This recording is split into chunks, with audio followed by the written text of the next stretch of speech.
La Procura della Repubblica di Palermo ha chiesto il rinvio a giudizio per l'assessore regionale al turismo Elvira Mata di Fratelli d'Italia, accusata di corruzione insieme all'imprenditrice Marcella Cannariato nell'ambito di un filone della Maxi, inchiesta sui contributi ai fondi regionali destinati a eventi e manifestazioni.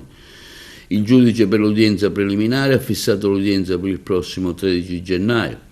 Secondo l'ipotesi della Procura, l'assessore Amata avrebbe ottenuto per un proprio nipote un'assunzione e un alloggio a carico di una società riconducibile all'imprenditrice vicino al gruppo Sicily by Carri in un periodo compreso tra settembre 23 e marzo 2024. In cambio, sempre secondo gli inquirenti, l'esponente di governo avrebbe favorito una manifestazione promossa dalla Fondazione Bellisario, individuandola con un decreto tra le iniziative da sostenere con risorse regionali.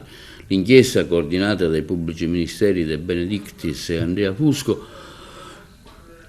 la richiesta di rinvio a giudizio è stata depositata nei giorni scorsi e è divenuta di dominio pubblico, riaccendendo lo scontro politico a Palazzo d'Orleans.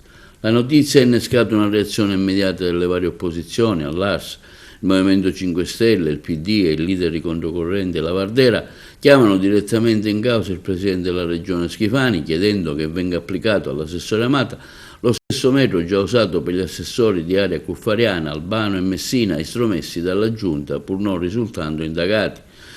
Dal Movimento 5 Stelle e dal PD arrivano richieste esplicite di revoca della delega e di un passo indietro del governatore.